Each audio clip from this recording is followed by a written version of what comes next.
बहुत सी सिद्धियां हैं। जब कोई भगवत मार्ग में चलता है ना, ये जरूरी नहीं कि आप अष्टांग योग से चलें तभी आपको सिद्धियां मिलेंगी। आप भजन मार्ग में चल रहे, भक्ति मार्ग में चल रहे, यदि आपके अंदर इन सिद्धियों की प्राप्ति की चाह हो तो बहुत जल्दी सिद्धियां मिल जाएं।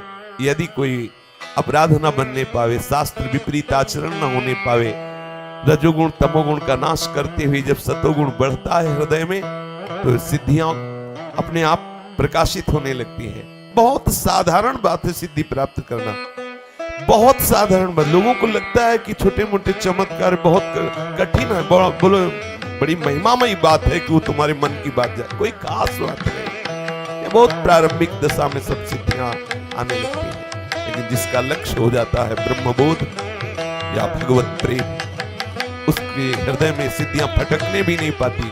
गुरु कृपा की कवच में सुरक्षित आगे बढ़ता चला जाता है। पर यदि तुम्हें लगता है कि संसार का सम्मान, संसार का लोभ, संसार का भोग, तो प्रभु का भजन करके देखो, ये सब तुम्हारे चरणों में लुटेंगे।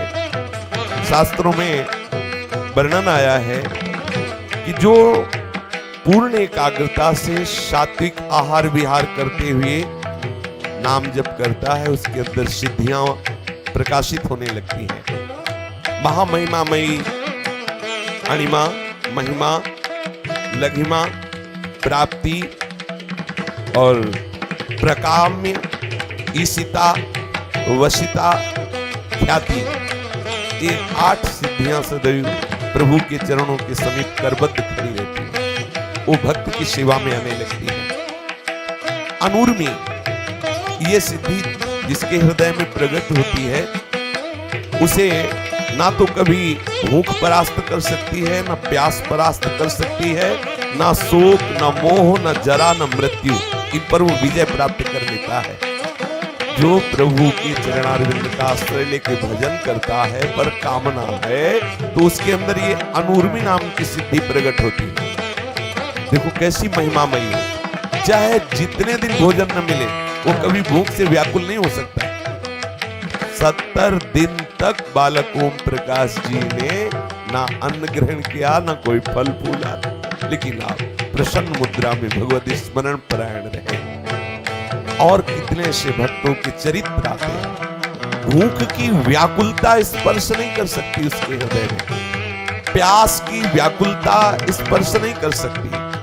ना तो कोई शोक उसे छू सकता है, ना मोह छू सकता है, ना बुढ़ापा और ना मृत्यु, ये उसको दुख नहीं पहुंचा सकते हैं। देखो वो मोक्ष नहीं चाहता है, प्रेम नहीं चाहता है, लेकिन भजन में लग गया। लोक हानि की चिंता का त्याग करके देखो कैसी सिद्धियां, अष्ट वो सिद्धियां जो सदैव भगवान के समीप ही रहती है। भगवान अंश मात्र से उस उपासक को दे देते हैं। और ये महामहिमामयी अनूर्मी नाम की सिद्धि प्रकट होती है। फिर दूसरी सिद्धि दूर श्रवणादि, वो लाखों को दूर की बात सुन लेगा। अगर सुनना चाहे, अमेरिका में इस समय वो अमुक है, वो क्या बात कर रहा है, यहां से सुनाई देगा। बैठे बैठे बैठा यहाँ है और एक एक बात उसकी सुनाई दे रही है। ये सिद्धि कहीं से किसी की भी बात वो सुन सकता है कि आप क्या बात कर रहे हैं। जिधर वो ध्यान देगा उधर पूरी बात उसे सुनाई देगी। जैसे हम आपसे बात कर रहे हैं, ऐसे उसको सुनाई देगा। वो जहां की बात, लोक लोकांतर की, जहां की सुनना चाहेगा उसे दूर श्रवण आदि, ये सिद्धि प्राप्त होने पर कहीं कुछ भी सुन सकता है, किसी की भी बात सुन सकता है। फिर दूरदर्शन आदि, यहां से बैठे बैठे वो देख सकता है ब्रह्मलोक में क्या हो रहा है, यहां से बैठे बैठे देख सकता है कलकत्ता में क्या हो रहा है, अमुक जगह क्या हो रहा है, देख सकता है, बैठे बैठे देख सकता है। देखो भजन का बल देखो, प्रभु का आश्रय लेकर नाम जप का प्रभाव देखो। बैठे बैठे उसकी दृष्टि इतनी सूक्ष्म हो गई, जहां चाहे वहां की बात देख सकता है। मनोजव सिद्धि, वो मनोजव सिद्धि को प्राप्त हुआ उपासक जिस शरीर में चाहे उसमें प्रवेश पा सकते। जिस शरीर में उसके हृदय में भावना हुई कि मैं उस शरीर में, तो उसी के मन में प्रवेश कर गया।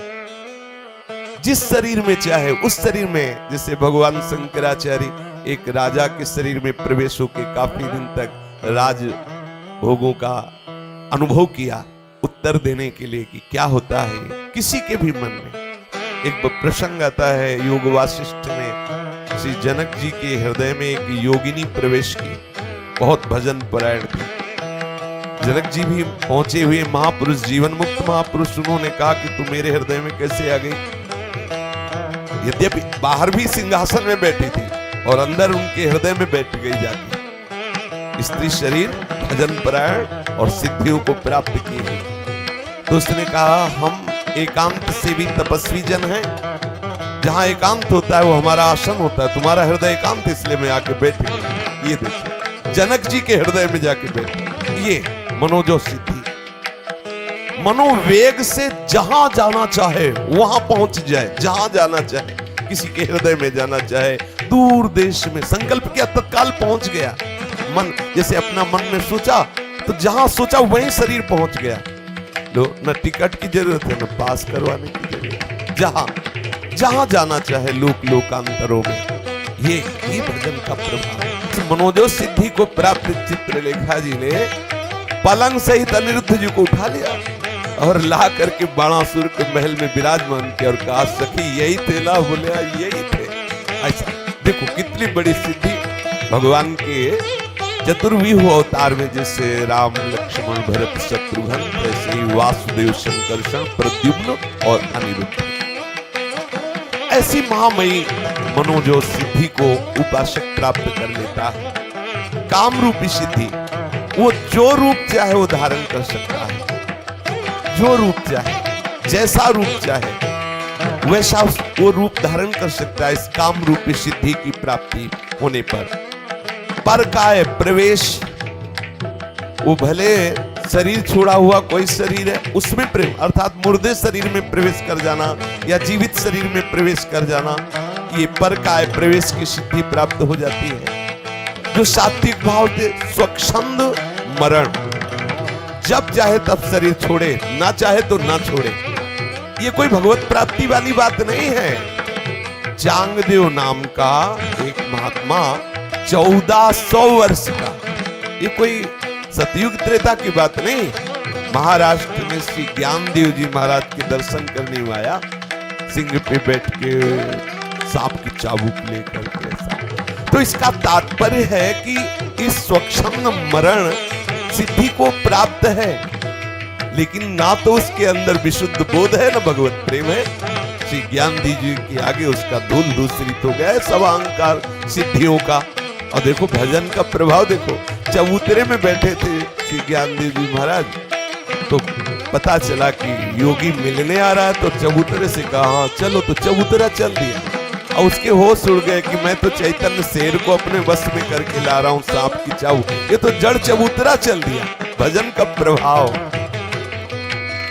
फिर है देव क्रीड़ानुदर्शन, ये सिद्धि जिसके हृदय में प्रकट होती, तो जैसे अपने लोग टेलीविजन देखते हैं, ऐसे वो जिस लोक के वो खेल देखना चाहे, क्रीड़ा के विविध प्रकार के विलासता के, वो सब देख सकता है। गंधर्व लोक में कैसी क्रीड़ा हो रही, देवलोक में कैसी क्रीड़ा हो रही, ये सब यथा संकल्प संसिद्धि, जैसा संकल्प करे ठीक वैसे ही कार्य होगा। ये सिद्धि प्राप्त होने पर जैसा संकल्प करेगा वैसे ही सामने परिवर्तन हो जाएगा।